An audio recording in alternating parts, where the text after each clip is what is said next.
sharing. It helps me just feel into a person to kind of know their story a little bit. That you had said, gee, I'm learning a lot about this relevance of the tongue and the airway and the nervous system. And could we talk a little bit about what I'm experiencing? And you said teeth clenching and grinding, which is such a common issue. I know. And I said, yeah, I'd love to talk about it. We want to be in a regenerative state. But if we're running from the lion, your body's not saying, oh, what resources can I dedicate to tissue growth or healing? It's like not important. Right? It's not relevant if you don't live. Right. And having a well functioning tongue is like having an osteopath living in your head. We've been talking, a little bit through social media for probably 2 years now. Yeah, I would say so. You know, there are a lot of DOs, but not that many traditional DOs that are true to the original philosophy and Hmm. practice. So Yeah. I always feel like I'm meeting family. Me too. I feel the same way. So, how about a little bit more about you and your background and how you came to be where you are now? You did tell me a story I found fascinating. It was quite a while ago, so maybe you could share a little bit more. Yes, I'd love to. So I'm born and raised in Pasadena, California, Los Angeles area, actually a small town called Sierra Madre, which I enjoyed growing up in. And I went to osteopathic school, like you, Michelle, Good and school. loved osteopathy. I went to Western U. Me too.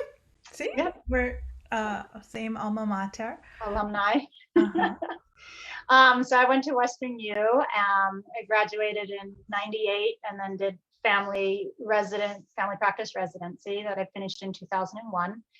And went into practice in the LA area, Pasadena, and later Glendale area, and practiced for about 20 years, más o menos. And then um, in 2014, I took a sabbatical from my practice and came to the farm here in Utah to do a farming internship. I wanted to I've always been interested in nutrition and, sort of more sustainable traditional ways of living. And I kind of wanted to get an idea of the farming side of nutrition and nutrient dense food and how it feeds us mind, body, and soul. And I came out here to this small sustainable farm and goat dairy, and the farmer and I fell in love. So, so for about 6 years, I was back and forth between my practice in the Los Angeles area and then here, being at the farm. And then a year ago, I decided to move here full time and transition my practice to another wonderful traditional osteopath. I was so happy to find her, and I think maybe I was probably waiting for her before I came here, because I kept thinking I should move out there. I don't know what to do with my practice. I'm not sure how where my patients will go. All the other traditional osteopaths in LA are full. They're busy. They can't take new patients. It's great. I'm glad to see that. But, I was like, where are my patients going to go? And after, some of them been with me for 15 years or more. And so Phyllis came around, Phyllis Moe, and she has my practice now in Pasadena. And I was very excited. She was excited to break out of her clinical model working for Huntington Hospital and their internal medicine group and do traditional osteopathy. And I Oh. mentored her for a while. And it was great. So that's a little bit about me. So, our idea for today, and thank you for sharing, it helps me just feel into a person to kind of know their story a little bit. That you had said, gee, I'm learning a lot about this relevance of the tongue and the airway and the nervous system. And could we talk a little bit about what I'm experiencing? And you said teeth clenching and grinding, which is such a common issue. I know. And I said, yeah, I'd love to talk about it. I just love connecting with people. And could we do this live? So this is my medicine is fairly conversational and social and informal. So this is maybe like a consultation I might have in my office, sitting across from a person, getting to kind of, take in their essence and getting the big picture. And also watching you talk and move and breathe and all of this stuff is kind of coming in while you're even just telling your story. Well, primarily the issue that I'm interested in working on right now is my clenching, of course. So it's hard to say when this started, probably in high school. And it's possible that it could have started before then, maybe when I was about 12. I fell from a horse and took practically all of the impact on my chin. Mm. And at that time, I couldn't even open, my jaw. For some reason, I don't know where my hands were at, but they either didn't get out there in time when I hit the ground, or they just didn't support me enough or something. But the chin took a big hit. And I think that's looking back on it as an osteopath, I think that probably set me up for a malocclusion or something. So that my teeth weren't meeting together in the same way, and also probably caused a lot of strain and damage to my temporomandibular joint. Over time, it just, I was able to, as inflammation calmed down and everything, I was able to move my jaw again, and everything, I started to work again. On the more emotional level, there was a lot of fear that went along with it, because I wasn't supposed to be doing what I was doing. I kind of snuck off and was on the back of this horse that was owned by somebody else, and I couldn't tell my parents I was doing this thing. And I had my younger niece with me, who's just a few years younger than me. And so I told her, we can't tell my mom, we got to lie about this, And so there was all of this kind of a big kind of emotional impact on it too, because I was really hurt, but I wouldn't reveal to them how hurt I was. I had to keep that to myself, this pain. And it also brought up a lot of issues of my inability as a young person, and even when I became older, to have more open and honest conversation with my parents, So I think looking back on it, a lot of it was wrapped up in that fall, and that could have started, things kind of not really behaving really well in this area. And as probably a lot of people know, clenching is a common way of expressing tension in the body. So when we're stressed or tense, those people are more likely to clench at night. So it can be structural in terms of how the jaw is meeting up and the teeth aren't really able to touch really well. So there's this constant kind of movement of the jaw looking for that resting position. This is commonly studied among cranial osteopaths and dentists and stuff, So there's the structural thing of maybe there was a shift there, but also a lot of people carry the tension in the jaw, and I think I probably do. As some people carry it in their shoulders, or some people get constipated, they carry the tension down low in their bowels. It all depends. So I think it's been a combo, and so I had jaw that would pop, through high school and later. When I started osteopathic school, I was getting treated with a wonderful mentor of mine who you probably know, Lori Dick. I was going to ask if Yeah, because that's her yeah, neighborhood. yeah. So I was getting treated by her when I started medical school. My temporomandibular joint became so painful I couldn't even touch, my stethoscope could not even touch in there. It was a lot of pain up in here. I thought I was having ear trouble.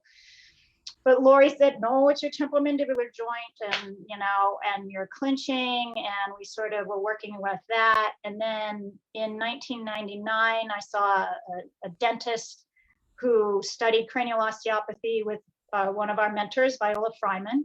And he did a lower splint for me. Was that Derek Nordstrom?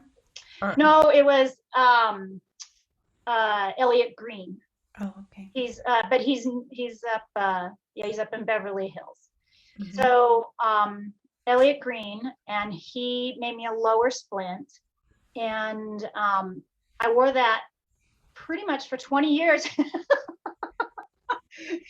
I went back and saw him later, and he's like, wow, you get the gold star. You're probably the only patient I have that wore that same thing for 20 years and stuck with it. And it really helped a lot. But it wasn't, and it did help sort of reposition my jaw a little bit. It was not just to protect my teeth at night, but it was functional as well. And so that was good. And then I went through a lot of changes in terms of my perspective on life after I moved, after I met my current partner, who is the farmer, and he studied a lot of spirituality and different perspectives on life, and so this kind of like coming to know some of this was sort of an awakening for me, and it decreased a lot of tension in my body, and so this actually started to get better, and I stopped wearing the splint for a little while. But then it started to come back. I got involved in some stressful stuff, and it was getting bad again. And I started to get a lot of dental problems um, because the clenching will cause gum recession over the years. And I'm, 54, 56 now. So I've been doing this for a while since, probably before high school. So that's a long time. So I do have some receding gums, which then, of course, are causing dental issues. Mm-hmm. And I had a lot of dental work done in the last year and a half or 2 years. That And would constitute like what specifically, if you're comfortable sharing. oh yeah, I had 3 root canals. Mm-hmm. And I decided to do the root canals rather than the extractions, because now with the new technology, they have a lot with using ozone and lasers and sound wave. They can That do was my really, question. Like, I yeah, wanted to know, like, how well did we care for the bone in the context of the trauma of the root canals? It's so yeah, important. Like, everybody yeah, listening, please understand, if you yeah, have any kind of hmm, major force interaction with that bone, it can yeah, actually go to sleep, and then you can create an environment where bacteria can just hang out. It may not be an infection, but it's a dead zone that will basically drain the whole body, and it's having to manage that yeah, inflammation that can accumulate and then become systemic. So it's a big feature of chronic illness and yes. nervous system dysfunction for people. It's why a lot of people, like the Weston Price Foundation, was very cautious in the root canal department. Mm-hmm. So, and a lot of holistic dentists. So, but now with newer technology, with the sound wave technology, the ozone technology, it can reach in and clean out areas that they weren't able to do before with root canals, because of using the ozone gas, it really gets into that area and penetrates the small areas of the bone where infection may then stay. And it brings the bone back to life. Like I Yes. love this returning to the principles of the farming, because it's all about the ecosystem of the tissue and the environment, Yeah. and the bigger picture of that in the context of the whole body. And I know you just said newer technology, as if really most dentists even know about ozone yet, because I still wouldn't say it would be something that someone could listen to this podcast, this interview, and then go to their dentist and say, I want ozone therapy. Yeah. And, Not a and the lot of it. dentist will go like, that's, not really standard of care yet. But of course, a Exactly. lot of what we do is very cutting edge. And I read some science that said some kind of statistic where, it really can take 15 or 20 years for newer therapies to really land in the literature and imprint on common practices. So people would want to be asking for a biologically oriented dentist, and Mm-hmm. there's certainly a growing number of those. Exactly. I want to say, I relate to a lot of your story because I've had a lot of the same stuff. So I have all these questions in history, like what was your whole jaw and tongue function prior to this injury? Like it all stacks on whatever happened early in life and our birth experience. And then the other thing is that I went to school and studied with the same mentors at that time, and we probably overlapped a little bit at comp because I was on campus. I started in '96, so I started my rotations in '98. I was just a year ahead of you, I guess, because I graduated in 2000. I see. So we probably did cross paths and don't even I'm know sure we it. did Yeah. actually. Yeah. But I will say that I did not learn any of this stuff that hopefully we're going to talk about today. My mentors, it wasn't really on the map. Um, it was, let's see, 2005 when I was asked by a colleague to travel down to Derek Nordstrom's office to help her do the cranial to help him choose the right heights and, of the appliance that he was working with her to basically regrow, reopen up the face. And Wow. yeah, so that I was pregnant. And that's the reason she invited me, because I was probably the only person who wasn't working, who could come down and spend a couple days in Hollister. And Mhm, that was such a gift because I got to connect with this brilliant man, mhm. Derek Nordstrom, who's retired now, and also have the experience of using my hands and working with the different interventions that he was trying on her Yeah. mouth. And it was amazing. I remember feeling, something that a regular dentist might say, this looks right. And then he'd put it in her mouth, and I could feel her whole cranial mechanism go to sleep. And I Mhm. remember going, take it out, Yeah, can't do exactly. that. Exactly. And Wow. it was really beautifully amazing initial like exposure that set me on this path. And then maybe my first formal training in the room with all the greats, Tasha Turzo, Eric Dolgen, Elliot Blackman, Yep. Derek Nordstrom, Mhm. all diving into this deeply with Weston Price people in the room and orofacial myologists and Yes. the dentist, everybody collaborating and bringing our different pieces. But I needed this so badly when I was going through my training. My nervous system was a wreck. My teeth suffered because of it, and then in part, I want to ask you things like, I know my birth wasn't great. I was forceps baby and my mom was gassed. So it was probably a really Mhm. brutal force experience, although I'm glad that they didn't use vacuum extraction, because from our perspective that actually can distort the baby's head. Is just fluid, and it just can put all these weird strain Yikes. patterns into the tissues that nobody thinks about. And then, forceps in practiced hands can actually work quite well. And then I wasn't breastfed. That's my main question for you. Like, what was your experience with your bonding with your mom, and what happened there? I was breastfed, so that was good. I don't For know how much. long? Do you? I don't know that. She passed away, and about the time that I would be interested in asking those questions, she already had Alzheimer's. Oh, okay. Um, I'm the youngest of seven girls, Oh, and wow. she um, she was, I guess, 42 when she had me. I think, yeah. So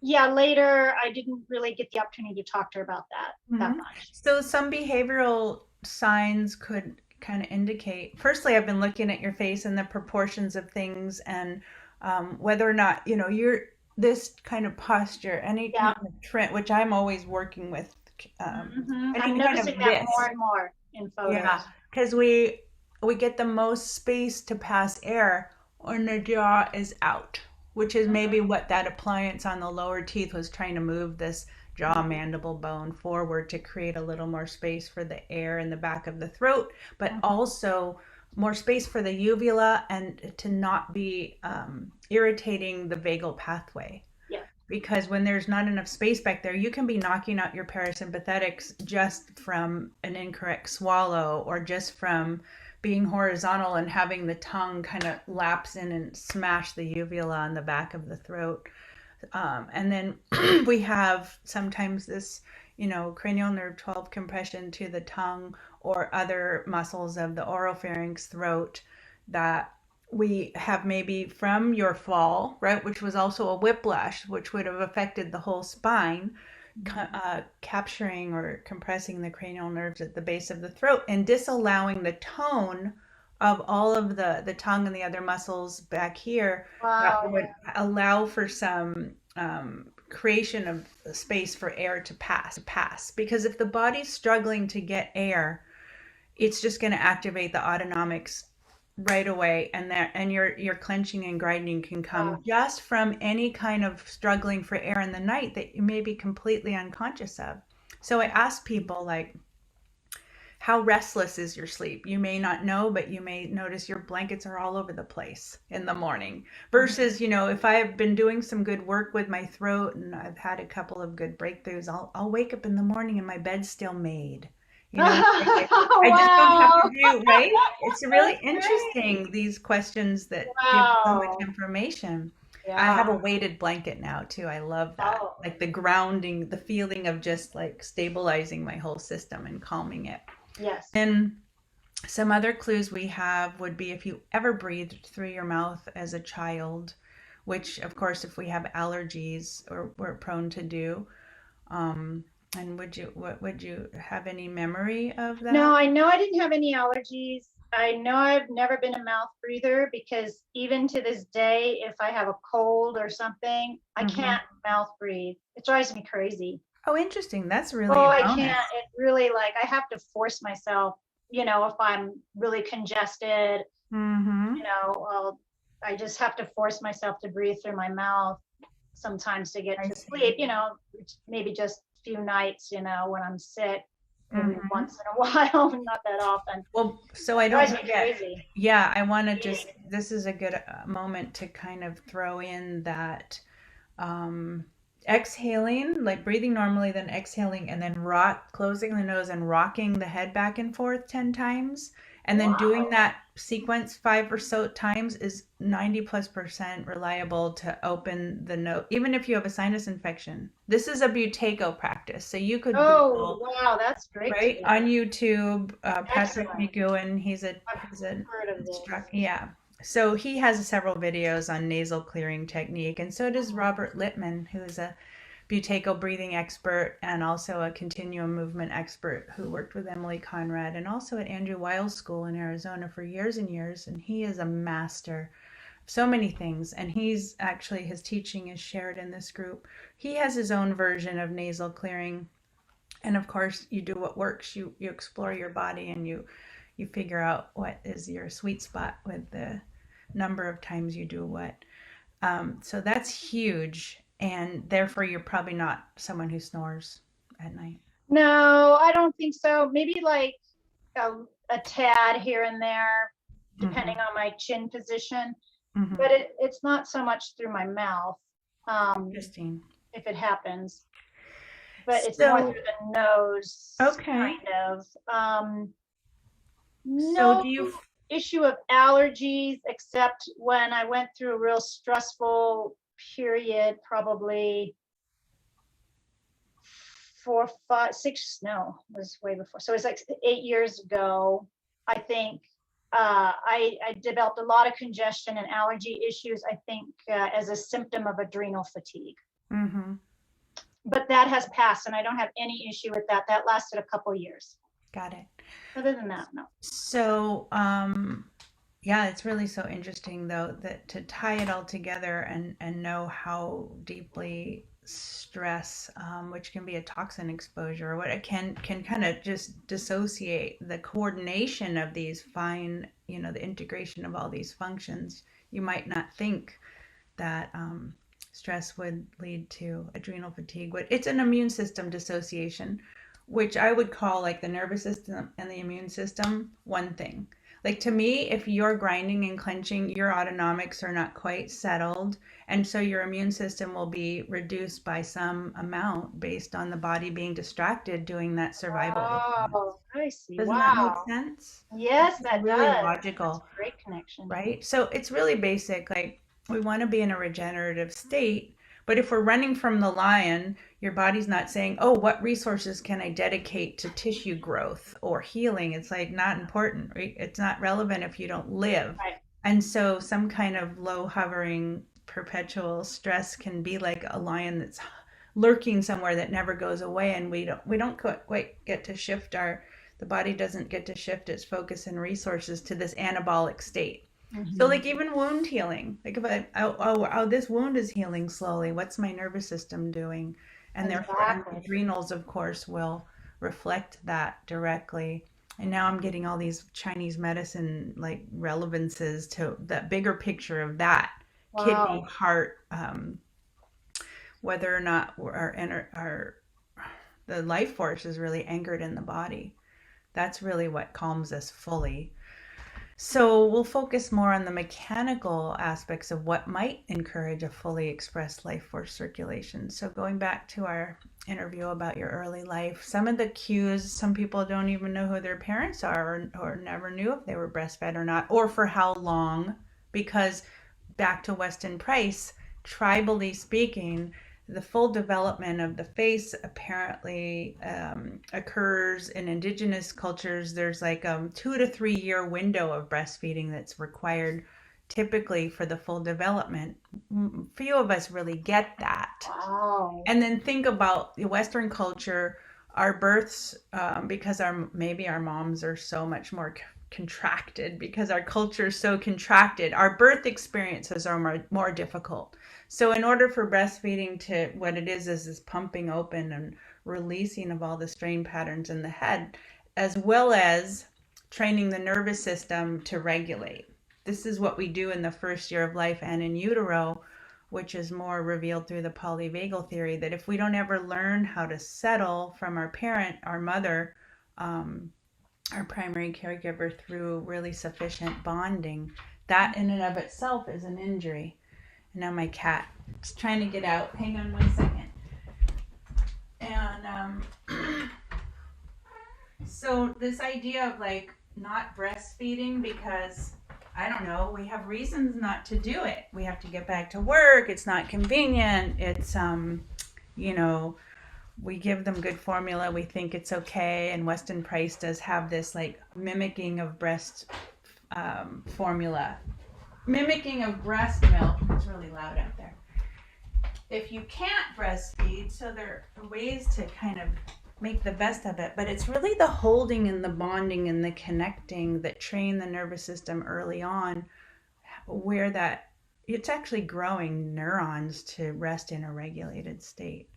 And a lot of us just didn't get that. I didn't. I wasn't breastfed at all.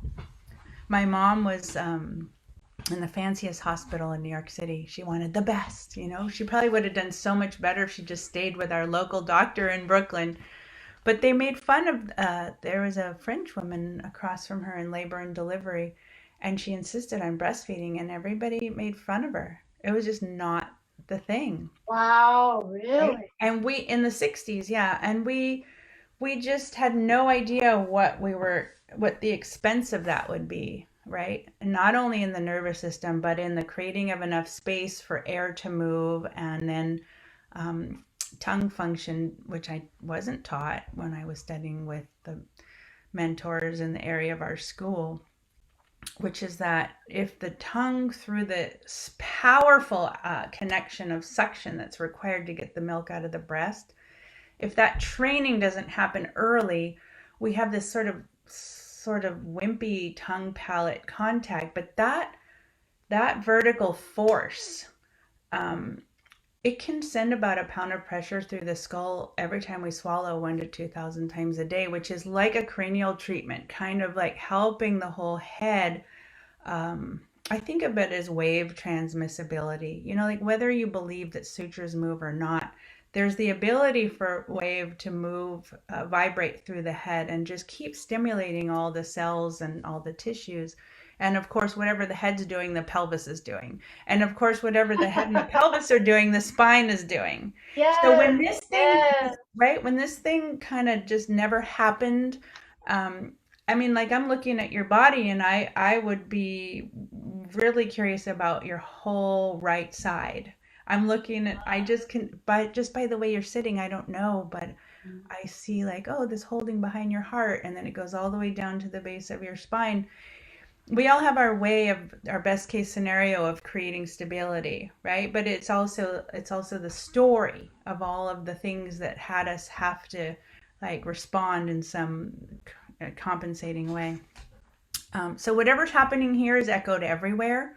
And if we solve this, we get opening and benefit. And I like the term like capacity for breath, all the way Wow, I down love to the that. cellular level in Yeah. every cell in the body.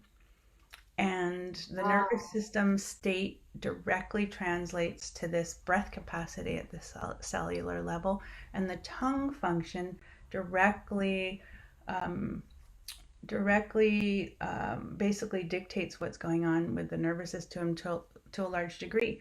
Because every time we do this powerful swallow, we're actually the whole nervous system and maybe even on a deeper level of our it's a very essential level that we are sort of recapitulating this memory of breastfeeding or really being like anchored and held and connected to our primary caregiver is very, very powerful. I use this, I coined to myself, like, having a well functioning tongue is like having an osteopath living in your head. It's like you're getting a I cranial love treatment that all term. the time. Yeah. Yeah. Like Hmm. so now you're like, oh yeah, I mean I could be doing it too. Oh yeah. Like I couldn't actually sit in a neutral way that would support me retraining my tongue. Like the tongue might automatically start to remember how to be if the spine were the whole midline of the whole core linkage of the main, you know, fulcrums of the skeleton were able to function cyclically like a spring. And that seems to be what the body wants to do. And once we start to have it remember this full body cycling, it's like a full body breathing behavior.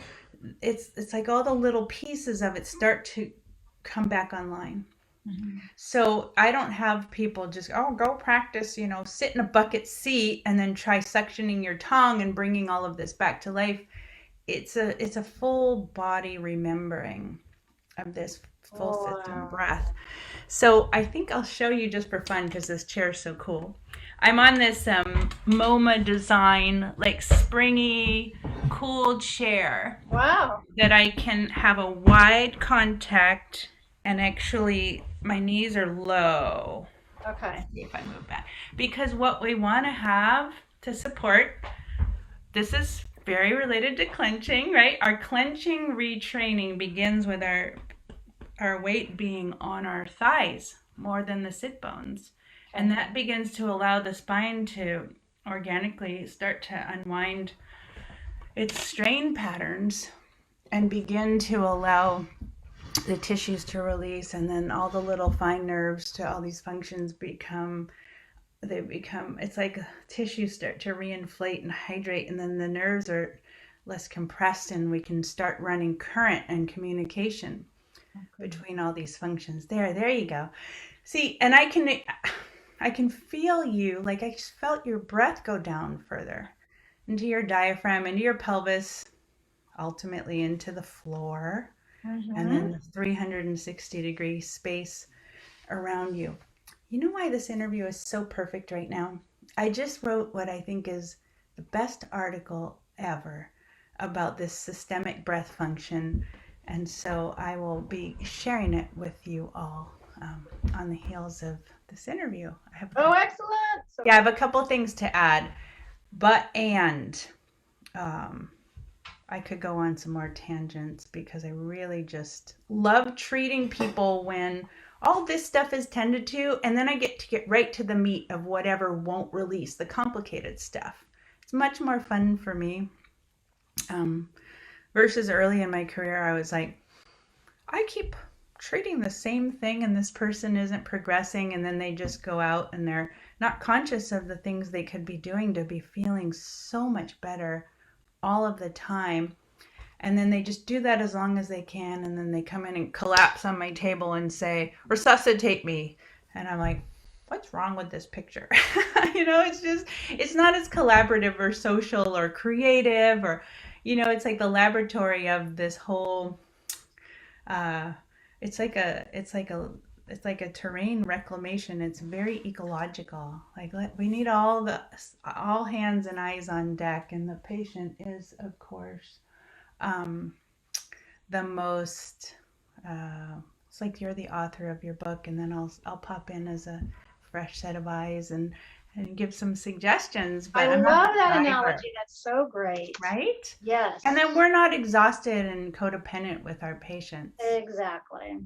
So I tell me a little bit more about um, were you so if this mechanism wasn't happening, the spine being able to be free, the whole body being able to like remove more uh, It's always trying to move from contracture compression. I call it shrink wrap. You got shrink wrapped again. A shock can do it. The whole body pulls in its like a turtle pulls in its head and its legs, and it's like, I'm gonna hide now. Whoop. We gotta come back out, reinflate, Wow. and then I lost the thing I was about to say. But so if we actually can't find this, we're always seeking this state. We'll do things like self-soothe. So were you ever a thumb sucker? We'll try to get that pressure going, and maybe you weren't, but maybe someone else listening to this Somebody was. else was. It's a clue that this Yeah. relief mechanism Yeah. vertically wasn't happening early in life, and or the person was very sensitive and simply needed more soothing than was afforded through possibly their very stressed out mom, you know. Yes. I was not a thumb sucker. Mhm. Um, and I have a curious side question about this. Is this the same? Would this be the same as babies who suck on their fingers? Or is that just a little bit? That's not so I would much. say so. I would say, Okay. you know, think about the pressure from our, I remember studying just in neurology, neurosciences, any kind of pressure occupies nerve endings. So it's from teething too. It's like, oh, I'm going to do this pressure. It's going to distract the pain Mhm. circuits from the Mhm. aching of the Yeah. teething, or you know, it's all also the way we explore the world. We taste things, we touch things. I mean, it's complicated, and I would think more like, is something excessive, or is there a desperation about it, or is the baby just kind of trying to figure out ways to cope, right? So was there more you wanted to say? Yeah, I wasn't a thumb sucker or finger sucker that I know of. I did remember that I did have a bottle, but was also breastfed. Oh, okay. Well, a lot of Because I remembered after I mentioned that to you that I lost weight after birth, which is not what you want a baby to do. And I was, so the doctor, the pediatrician told my mom to give me some kind of supplement formula, and it had like, I don't remember, like corn syrup or something in it. And I remember she Oh actually God. wrote the recipe. I actually have the recipe. She saved babe, like she was one of those people who saved all your baby papers and the doctor papers and everything. So I actually have the recipe, and I haven't gone back and looked at it in a long time, but it was what he had told her to add too. But I know she was also breastfeeding. But my mom became very ill after I was born, being the last of seven. She actually had 8 pregnancies, and one was a miscarriage. Um, and so she had surgery not long after I was born. She had to have a hysterectomy. I don't know if they removed her ovaries as well. Yes, they did, because she did go into surgical menopause Oh pretty wow. soon after she had me. That's rough. And had to have a bladder lift. Wow. So my one of my older sisters who had just graduated high school, my parents asked her to stay home for a year between high school and college, and she helped take care of me and my other sister who was just a year older than me. So there was this thing between my mom and I where there wasn't probably that much bonding, and I think there, there was the breast. She did breastfeed me, but I Yeah. don't, not sure how long, given the fact that she was pretty weak and tired and had to have Yeah. surgery pretty soon after. Yeah. Probably not very long. And I know because of my weight loss right after birth, there was some bottle involved. Yeah. Yeah. So going So, back well, to all those things you mentioned. yeah, well, the plus, so a lot of people don't know that the bottle's a lot less work, so it doesn't really do the justice to the development of the muscles of the throat and the tongue. But there are nipples that mimic more the work of suckling a breast, which can work. Some it just depends. You know, you try a million things with babies. And then, I mean, the lucky thing is corn syrup probably wasn't as evil in, you know, the 60s as it is now, but there was a lot of DDT. There wasn't Roundup yet. Um, so yeah, not a great probably way to start, because that sugar hit on your endocrine system would be an interesting training that probably wasn't Yeah. optimal for blood sugar regulation, etc. I ended up being Hmm. an extremely hyperactive child. Oh, that's interesting. I used to be Did the you annoying, I think, to my feel like parents. what was the emotion behind it though? Was it kind of were you excited and a gleeful child, or were you kind of a little just overstimulated, or what was it like? Probably just overstimulated, Hmm. Hmm. I guess. And I you don't had remember being terribly sad, but I think in a way I was. My parents didn't have a really good relationship at that point. mm, There was a lot of arguing yeah, in the household. They would argue a lot. arguing, the instability of your mom's not being well or available. Yeah, Those are huge things. yeah. And then would you say your relationship with your siblings, how did you feel supported and cared for? Or Yeah, my sister who stayed out of high school to take care, stayed 1 year out of college to take care of us, she was not very happy about doing that. mm, She was pretty resentful about it. Um, she's very, she became a very independent, progressive woman, world traveler, and all of that. And she was really itching, I think, to step into that aspect of herself. And uh, to have to stay home and take care of us was not really her thing. She never had any children of her own, was never interested in having children, really.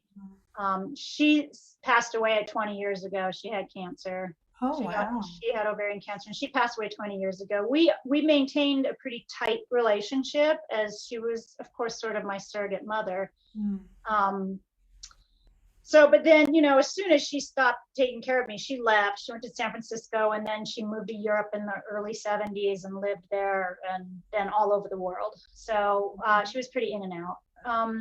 But I have sisters who are like 8, 9 years older than me, and they were very interested in spending time with me and my sister Carolyn when they yeah. got older, like in high school, doing Yeah. special things for us. And Oh, so so you I guys did were get the pretty support of tight. my siblings. Yeah, they saw us and did special things with us that my parents didn't necessarily do. Hmm.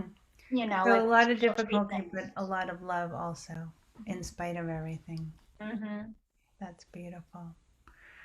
Well, if you were my patient and I had a table, I would sit down and be quiet and start to feel this fluid drive or breath move through the body. And it's really interesting.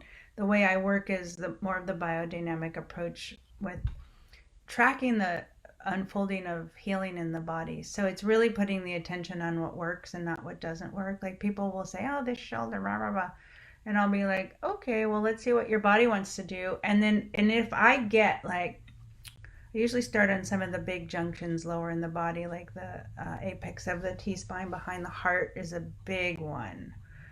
Why? And I think this is a bit of something in you because if this serpent like behavior in the midline isn't available to be like the trunk of the tree, the power of the body, electrically and structurally, then the limbs, shoulders, hips, and I would even say the cranial base, it's like the tree trunk's gone. Now the limbs, we're charged with holding ourselves up, and we don't actually get to have this sort of fluid extension from this powerful midline.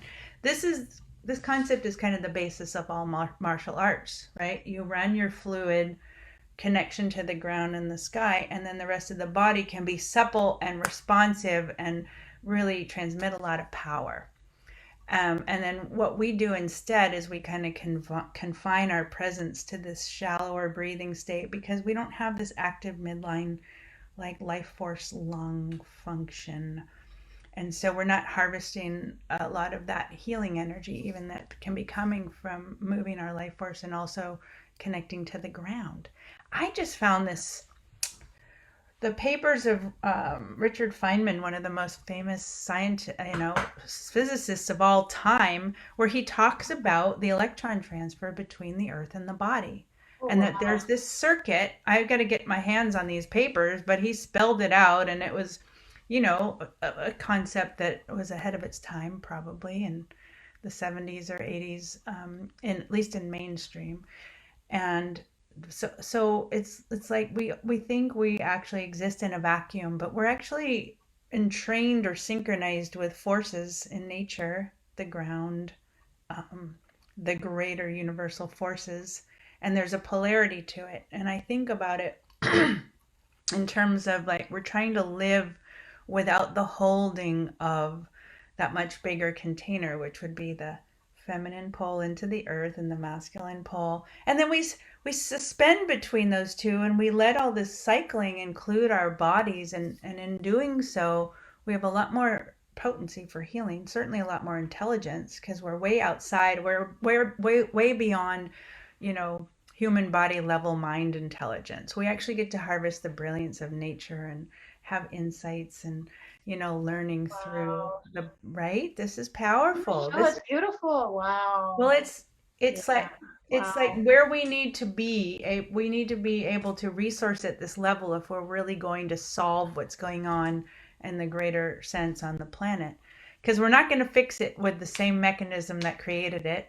Right? We have to kind of up level. Isn't that something Einstein said? He was just like, "Hello, we got to step outside of the box and think bigger and feel bigger." And he was such a loving man and such a reverent man.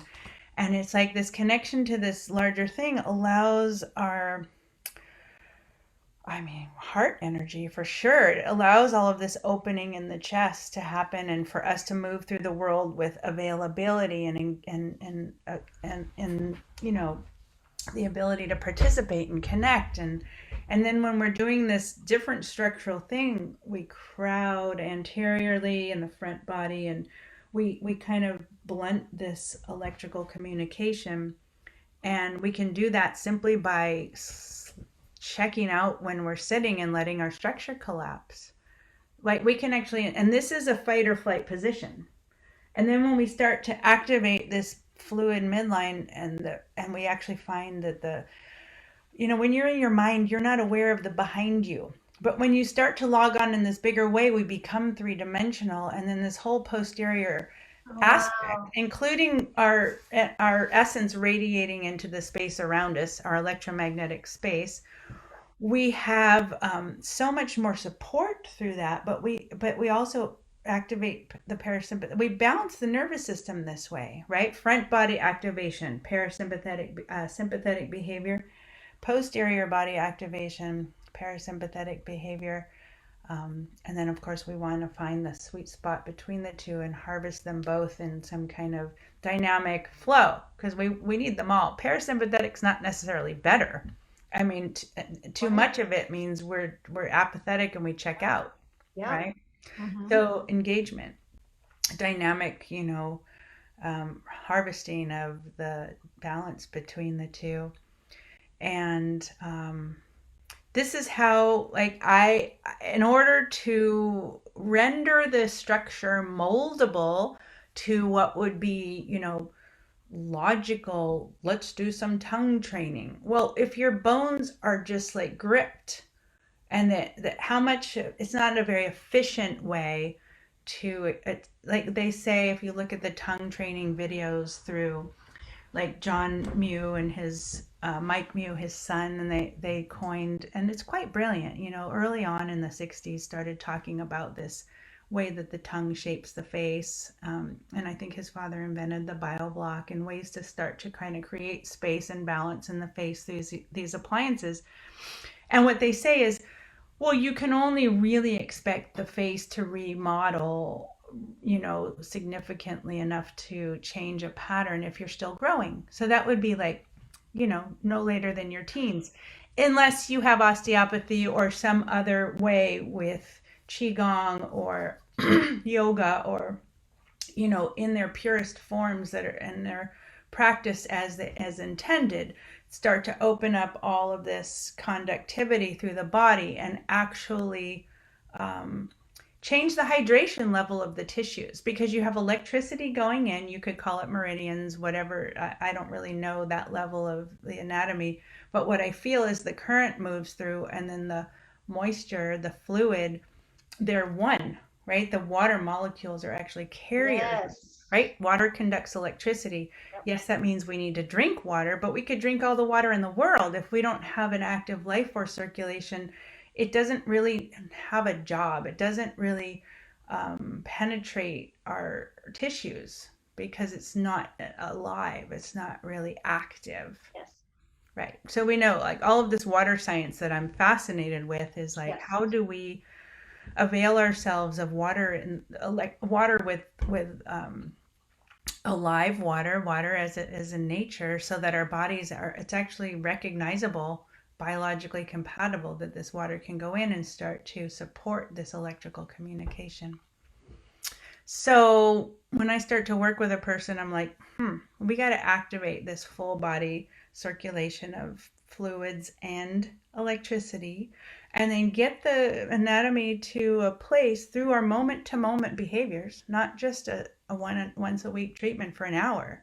Because that just doesn't happen all week. Like all week, right, we learn the treatment is the activation. It's like we're unkinking the hose. Now you got to go grow, but grow means tending, right? It means like I could say I've never really thought about it this way before, but this supporting of this electrical through the body, it's similar to sunshine. It's like give your garden Yes. the light it needs. It Wow. is. It Yes. is. I It's the love that. same. You could go out in this. Going out in the sun actually does create coherence in the water that's in your body and make it more bioavailable to our cells. Whoa. You could even just put your water in the sun. Yes.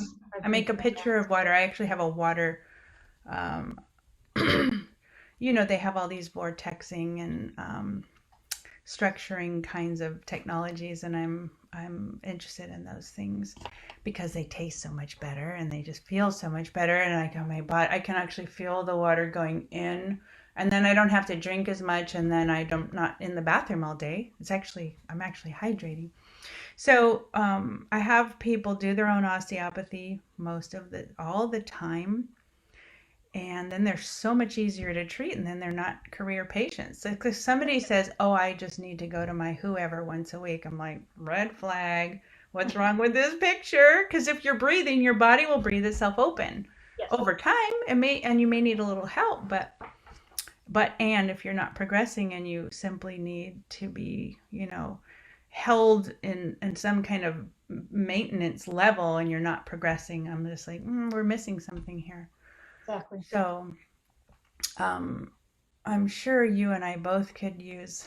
I work hard. I have some people who just have really demanding jobs and lives, and the choice they've made is to do that service that's really important for whatever reason. And then under those conditions, I'm like, okay, I will be here for you because I feel like the work you're doing is worth the sacrifice. And then I have a couple people that are big activists, philanthropists, and they work really hard. And I'm like, all right, I'll let you come every week. It's a good cause. Mm-hmm. And I still look at I repeat all this stuff just to have it go in through by osmosis into their body consciousness so that whether they're realizing it or not, there's some part of them that's aware of this flow, not flow behavior that is really enjoyable too. I'm like, well, you could just let it all go to sleep during the week, but you're not going to have as much fun. It's not going to, your heart's not going to be as available. You might not have that epiphany of the book that you want to write, or you might, I don't know. So let's see, it's 1:53. I would say this week, and you might try this right now, like when people start to investigate, can I really get my tongue all the way across the roof of my mouth? From the soft palate, which is the vagal nerve, that's cranial nerve 10 territory back there. Mm-hmm. When I do it, I barely have enough space because my tongue and palate grew separately. So even though I'm slowly reshaping my tongue, it's a little bit, I have to move it forward touching my teeth, which is not ideal. Eventually I might have enough space where I don't need to do that, but so it's not so important to not touch the teeth. The importance is this vertical power. Okay. And this idea that like when I started I couldn't even do it. Now if you look what I'm doing, Yeah. I'm getting little caves of space, Yeah. front to back on either side of my frenum. I remember hearing you talk about these caves in some other Caves, very podcast. I just tell you, with all the patients that I send to the orofacial myologist, oral, mouth, facial myologist, muscle, trainer of all this stuff, everyone gets caves. And then everyone, that's a universal one. And then even that, the cuss sound at the very back of the throat to see, can the very back of the tongue actually contact that soft palate? And then would you say, like, if your tongue's all the way on the roof, can you still open your mouth? Because you don't, I can't tell, but so if my mouth at the widest, I have a wide mouth, is pretty tall. I, and then when my tongue's on the roof of my mouth fully, Yeah. I should get at least 50% of that maximal vertical dimension as a test to, is my frenum inhibiting full vertical power or not? So you're gonna figure that out for yourself. So is your tongue really strong? So your frenum might need a little stretching with Mm-hmm. some practice. And then tuning in with your consciousness to, like, oh, what is happening in my nervous system? I, for instance, from that really strong section, I felt a little softening all the way down in my legs. Like my nervous system was just like, ah, oh, thank you. And so it's this subtle, subtle connecting of your awareness to what's happening in the cells, that you'll go, oh, this way that I'm sitting, as I can't feel anything. Oh, I better, like, and you'll be doing it without thinking about it, in short order. It's really all such native behaviors that they're just dying to re-express themselves, and they just need a little bit, like, knock knock, you still there? It's like riding a bicycle, right? Everything I teach, we're already experts at, and it's already in there in the original Wow, blueprint. that's powerful to connect with that. Yeah, It to is. know that and trust that. Well, Jim Jellis's book was called The Emergence of Originality. Mhm. And he basically said we are all, and not just him, other of his mentors, that we have this native um, blueprint plan that's in the intelligence of our DNA and maybe our electromagnetics, that is attempting to express at all times. It's the intelligence and in the unfolding of all the embryonic structures. Well, that same behavior is our healing. Our whole lives, we're still becoming, all of those forces that grew us are still at work with the re expressing of this original um, map. And so it's really almost like a homeopathic thing. So you don't have to sit straight and do all this effort. You tune in and, like, where's the information layer? Where is the intelligence? And then we do this just tiny little shift in our perception, like a homeopathic, it's a less is more kind of concept, and all of a sudden the body remembers, and then the behavior starts to express itself. Now it's tricky. If so, you're a clencher grinder, that means your nervous system might have to come down a little bit before it starts to perceive that level of nuance. And that's where whatever you love, like, I don't love so much some of the classic mindfulness practices, but I just do what I love, which honestly changes from day to day. I do maybe half an hour of dissolving continuum type movement in my bed. In my bed, I'm almost altered, and I just let my body, like, breathe, and I'll track the movement of the life force through my system, which Robert Fulford did as his practice, right? 3 hours, Dr. Fulford, he would do this. He'd get up at 5 in the morning. He'd track his life force unfolding every day. That's probably what allowed him to treat 50 patients a day till he was 90, right till he was 97. Not. I'm not going to emulate that part. The guy was just, he worked really hard. Um, Mhm. See, I just took an in breath through my mouth. It's actually it's still pretty challenging for me. It requires slowing down for me to take a full body breath, a breath that I can feel throughout my whole body, through my nose, I have a particularly, my dentist did 3D images a couple weeks ago, and he's like, wow, I don't know how you've done it. It's pretty extreme. And I wanted to ask you too about air passage through here, because that looks a little narrow. It's fun. It's I good. never feel like I'm not getting enough. And like I Okay. said, I've always been preferentially a nose breather. Mm-hmm. I've tried to look at photos of when I was a baby. I haven't seen mouth, sleeping with mouth open stuff or anything like that as when I Mm-hmm. was a baby. So you have decently developed jawline. You have Mhm. decent tone, but it could be a little bit better. And then the ear shoulder alignment, you would be a little Yeah. taller. It's a chin tucking, cervical lengthening thing. And from your injury with the fall, you probably had this is a whiplash injury and a cervical injury and a whole spine thing. And I've had whiplash injuries since then. Yeah. So Yeah. if the In a neck car can't accident. really do that lengthening behavior. It's kind of hard to get that chin tucking, and then you will find the airway is more narrow. This is the opposite of what we do to intubate, right? We do this to get our Mhm. sight on the cords and really Mhm. if someone needs a breathing tube, and then we do this. We actually Mhm. create the least space. So it's Mhm. like a litmus test. How much airway space do I actually have? Um, I just did it again. So I'm going to be upping my. I haven't put as much attention on myself. I've been a single mom and all of that.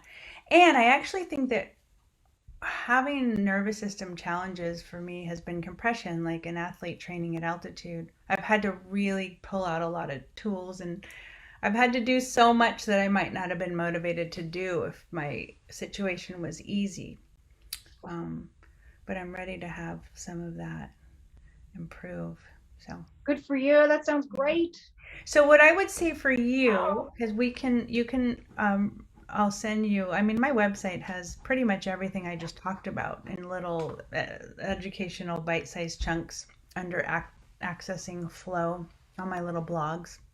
I just like to write in little chunks. Like, here's a principle, go work with it, versus like a whole long thing. But I might also schedule with the orofacial myologist, Carly Schneider. She's been on here a few times, and she would do some, even over Zoom, some kind of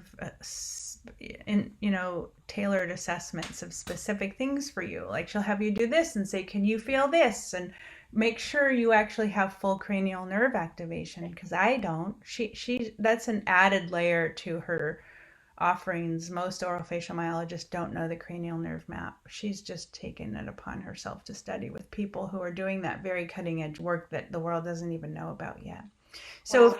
if you've had this clenching going on, you have all this brainstem probably entrapment and a little dulling of the and irritating of all these nerve pathways, and then that's going to set off your nervous system and feed forward into more of the reactive clenching. Um, I, so I do have an overbite. I'm not mhm. sure how long I've had it, but I've noticed in photos of myself when I was like in my 20s, Mhm. I don't think it was there as much. And Mm. when I see it now, I see my chin almost a little more recessed than it was when I was younger. Hmm. Well, Um, if I look at your proportions, right? So this is upper face. Mine's pretty large. This is mid face from the bridge of the nose to the bottom of the nose. And then the lower face, they're supposed to actually technically be equal. okay. And both you and I have a smaller maxillary mid-face band, and most people do. And Weston Price goes into great detail as to why that is an evolutionary component of people of modern times for Mm. all sorts of reasons. Dietary toxins, food being soft, and we don't chew as much. So what I'll do, I think we're about ready to wrap up, and I definitely want to have you share or ask anything more that is on your mind before we do that. But I'll put a bunch of these things down below the video on Facebook so people can see my favorite high yield go tos. I actually found this not produced by a formal medical research scientific source, but it's a great video that covers a lot of the Weston Price and also John and Mike Mew research around the tongue behaviors and Wow. the development of the face. My favorite video. Um, it's called Attractive or Not. You know, because these small changes in facial balance, even a millimeter, can change the balance of the face in terms of how the eye perceives harmony. It's so interesting. And then it changes our energy. So I love that video. It got something like 90,000 hits in the first month, and probably because it had the word attractive in it. You know, but all of this is body sculpting. I've come up with silly names like shamanic body sculpting. And then someone just said, "Oh, we're launching a summit. It's going to be called um, metaphysically fit." And they're going to invite me. Metaphysically fit. That is exactly what I'm concerned with. Is that running your energy, connecting to the meta experience. It all happens when we're really breathing fully. We tap into our intuition. We think that's woo woo. I'm like, come on, people. That's how we used to find food and know what the weather was doing or where the Exactly. predators were. I mean, we're talking about the most basic stuff, and we're dissociated from it, and then we talk about it and people think it's weird. I'm like, that is a very concerning symptom there, that you're not registering like the very essential aspect of these very basic things. And you being a farmer, you're right in touch with the land, right? So you're supported whether you and um, allow ourselves to receive it fully or not. That's a whole other conversation we could have. But our culture, we're not a receiving culture. So we're like, oh, we're separate from nature. I heard someone say the very definition of nature was like what happens out of doors, as if there's anything else.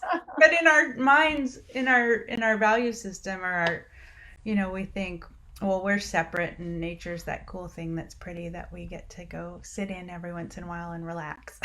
Right. No, it's, So yeah, funny. so interconnected. Yeah. Yeah. So, any closing questions or thoughts?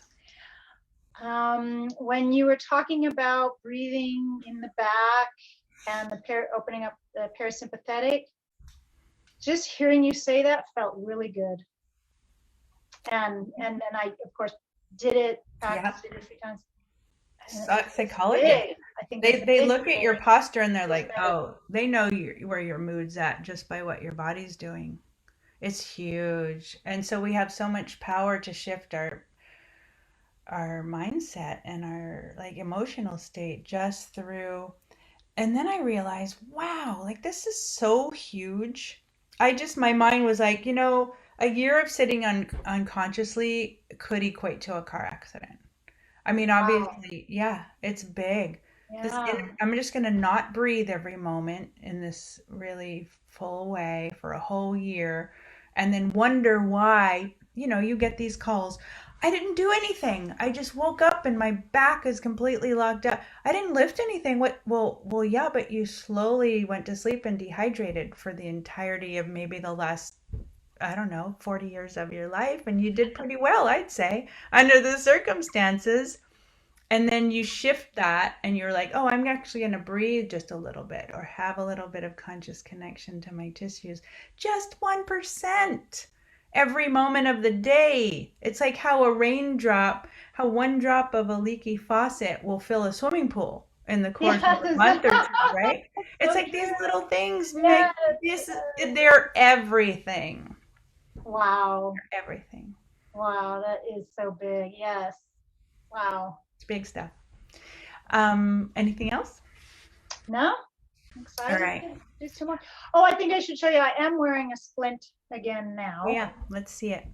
That the dentist who I'm going to, Bruce Johnson, who actually Derek Nordstrom shares office space with him when he comes to Los Angeles. So, Oh, and he does elf appliances and oh, stuff. great. But he made this for me, kind of. It's so at night my front teeth touch here. So the back teeth aren't touching at all at night Mm-hmm. anymore right now. Mm-hmm. And it does have a nice little place for me to position my tongue, which is enabling it to be up on the roof a little more and Mm-hmm. relax the jaw. And it's Mm-hmm. just, I got Yeah. And Michelle, it's a my teeth soft wrestle. subject. It's not rigid, I'm assuming. Well, Well, it's really this is just important. pretty soft plastic. This is kind of firm, hard plastic in front a little bit. So, But they know if he's in the office with Derek, he's going to know not to create anything that fixes the face to prevent this way yeah, of transmissibility, cranial yeah. breath. We Um, talked about that, and he said that he thought this would be okay. just the teeth not touching is huge, because the teeth touching isn't natural. They actually get quite worn anyway with our, indigenous way of eating. Right, but the mineral composition of the enamel is a lot like gold, which is why gold is such a good material for fillings. Oh, It's I so didn't know that. biocompatible, Wow. but it's also metallic. So Hmm. when our teeth touch, it can be electrically overstimulating. Whoa, I didn't know that. That's fascinating. So ideally, our lips are sealed, but our jaws are relaxed. And the Um, teeth should not be touching it when we're sleeping. if we're think about it, if we're really, let's say, and Hmm. optimally entrained with the holding of nature, the field of nature, and our bodies just melted while we're sleeping, and our air is organically moving without effort, because every cell, when we're breathing full body, every cell is metabolically heightened, and the oxygen, I can feel this. I swear, when I'm treating people, oh, the cells are now pulling your oxygen. You're not having to use a lot of musculature. The Oh, whole body's supporting the air, the delivery of wow. oxygen through this subtle fluctuation that's it's integrated and trained homogeneous behavior, that's like a little bit of work done by every cell in the body to create quite a bit of momentum and power without any work at all. That's That's beautiful, Michelle. I it's love that. it's the Wow. basis of Buteyko. It's really about Okay. nervous system balance and having this breath come from such a deep place that there's just no work at all. Hmm. And it's beyond Hmm. people. This blew my mind. This doctor, researcher in Moscow in the 60s and 50s and 60s, he studied blood gases and every physiologic parameter on thousands of patients, and he figured out that the respiratory rate that's actually more native to humans is something between like 6 and 10 cycles per minute, unless we're running or doing something. But our resting Wow. breath is actually ideally entrained with the earth pulse, which is like Oh, five that's and a very half. different. So all of this is brilliantly described in James Nestor's book Breath. If you haven't read that, that's a good one. Even though it's Okay, about mouth breathing mostly, and you don't do that, but you will learn so much in regard to your patients. definitely. Um, and then Wow. I was going to tell everybody, I would be remiss if I didn't um, say that I wrote a 20, it's now going to be 20-hour CME on all of this stuff that I just basically barely touched the surface of. Okay. That's 1A credit, AOA credited, AAO, whatever. I'm going to launch it in about 6 weeks.